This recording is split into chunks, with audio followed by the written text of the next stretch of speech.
And guys, I'm telling you, this business is just so amazing. We just feel so blessed to be here, and I'm about to bring up my amazing wife, and I just think about the last 15 years that we've been here and be able to work this thing side by side as a partnership. There's nothing else in the world like it, and being here 15 years, my roles have changed. I played every role you can play in Primerica. We started out as babies, 21 and 23 years old. I was so introverted, scared to death. Everything about Primerica was hard for me. I'm always honest with people. I said I didn't like any part of Primerica besides the winning and the money. That was it. Everything was excruciating for me, but we worked this thing 50-50, both in the field, running KTs, making phone calls, running opportunity meetings, for about 5 years. When he sold me on a 5-year plan, she said, man, babe, if you just get outside of your comfort zone for 5 years, I promise you, I'm gonna deliver you a dream life. And we did that, and then I ran the kind of the office manager QBI side for about a year. It's the most miserable year of my life. And if you ever don't want to love your teammates, just become the QBI specialist. But man, it was the role I needed to play for about a year. And then we've been blessed over the last 5 years. We have 3 kids right now. We have a 5-year-old, a 3-year-old, and a 1-year-old. And that's been my main role, here in the last few years. And we're cranking it back up like never before. We're going to build another 100 by 100 base shop. And Whitney's in the base shop 7 days a week grinding. So I'm not seeing her as much as I'm used to. But you got to remember, man, wherever you're at in your business, whatever role you're playing, it's just temporary. But man, I want to bring in my amazing wife. She always delivers for me and our family. Babe, I love you so much. Give it up for Whitney Cooper. Oh, Rob. Rob is the nicest human ever, but not when he's doing QBI, okay? So we do not want Rob at QBI. Hey, God is so amazing, and it's really tough to be hateful when you're so grateful, right? And we're just so incredibly grateful, and man, just what a business, and it's just such a dream, and I feel like we've done nothing yet, and just so many of our heroes in the room. And man, I look back and I love the story of Amazon. And when you look at Jeff Bezos, Jeff Bezos, when he had that dream and he started visualizing Amazon, he couldn't sleep, and so he got in his car. He drove through the night to Seattle, where his parents lived, and he painted this vision and this picture, and he told his parents all about what it was and what he had and how it was going to be, and he talked to them about Amazon, and he didn't have the name for it yet, but he painted this vision, and he talked to his parents, and to giving, they said, well, Jeff, why are you telling us this? He goes, well, I need you to, I need money, I need something, I don't have anything to start this. And his parents decided that night to write a check to Jeff for their entire life savings, and they wrote him a check for $245,000, and it was everything that they had saved. And I think we don't need to know the story of what happened. By the way, he told them there'd be a 70% chance they would lose their money, and he needed their word they wouldn't be mad at him if and when that happened. And there they were, they gave their life savings, and we obviously know the ending to the story.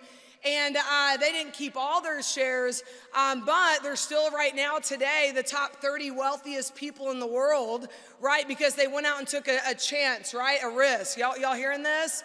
Now, when they went back and interviewed the parents and they said, what did Jeff show you that night? What did he show you? What was his plan? What did he go over? What did he show you? What would he present to you to make you believe so much in this company?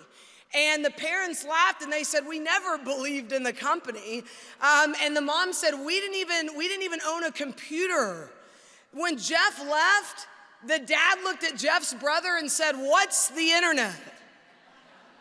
And they said, we never believed in Amazon. We only always believed in Jeff. He was our son. We believed in him.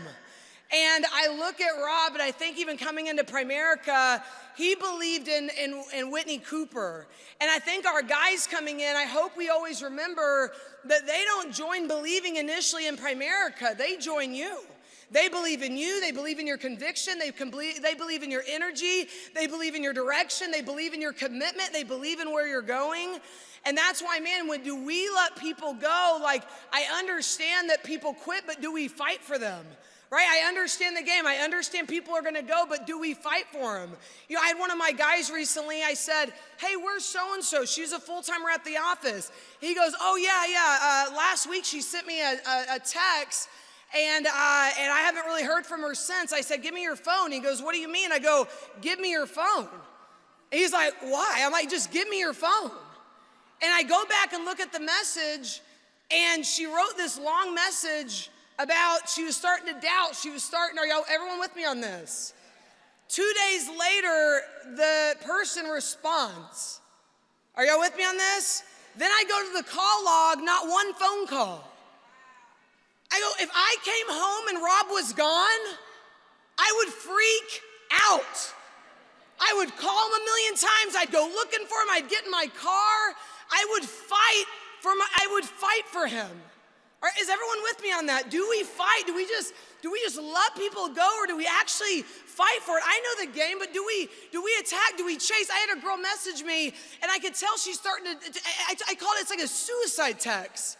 I immediately drop the kids, and I call her. I go, I'm coming to get you. She's like, what do you mean? I go, we need to talk. I pull up to the office. Right? She jumps in my car. We go to eat. I hear her out. We talk, and I save her. I think all my guys on this trip, there was some point that they doubted, they wondered, they questioned, and I didn't just text them a day or two later or go, it's gonna be all right. I freaking attacked, and I met, and I loved, and I saved them. And I don't think you're gonna save them all, but how are we treating people? And it gets a little scary with things being so computer only, because you just don't get the feel, you don't get, see, I gotta love you to go to war and fight with you. Does that make sense? So I just hope, man, we're loving our people, you know, as, kind of close, and I get that. By the way, Primerica, you can count on 100% because Primerica always works, just people don't, right? Treadmills always work, diets always work, gyms always work, just people don't. Right? Marriages always work, just people don't. People go, my marriage didn't work. I go, you dated 3 or 4 people in the middle. That doesn't work. That was a bad choice. It doesn't work if you do stuff like that, right? But it always works. I love Primerica, you know, and I think those who love it the most recruit the most. Do you guys believe that? So I ask, what made us, see, I think everyone comes in initially to Primerica, and I think we all come in dreaming of building a big business, dreaming of owning something, building something big, being like all the heroes that we see that have left a legacy forever to their family. So my question is when did we stop dreaming? And when did we decide to stop recruiting? Because the truth is, a lot of us that don't, it was a decision whether you realized it or not. And why did we stop recruiting? What was it? Was it because maybe we had too many no's? Right? Did you just get tired of being an underpaid babysitter for a period of time? Right? Why did we stop recruiting? Was it the rejection? Was it that you didn't feel appreciated anymore? By the way, get over that. You're never gonna be appreciated. Ever. Like ever, never. We have a 1-year-old, a 3-year-old, and 5-year-old, and they don't appreciate anything. Right? It's expected. Not appreciated. Get over that talk. Right? So why is it? Right? Is it because maybe the office is always a mess? Did someone let you down? Did the quitter quit? By the way, that's what they're supposed to do. But we chase and we love anyways. Guys, in life, you're gonna be a recruiter or you're gonna be recruited. You're gonna be a recruiter for your own goals and your own dreams, or you will be recruited to go build somebody else's. Those who have no goals and dreams just work for those who do. And guys, I know you have goals. I know you have dreams. Guys, let's go do it big. Let's go make it happen. Let's go build an RVP factory, right? And we'll see you at the top because the bottom's way too crowded.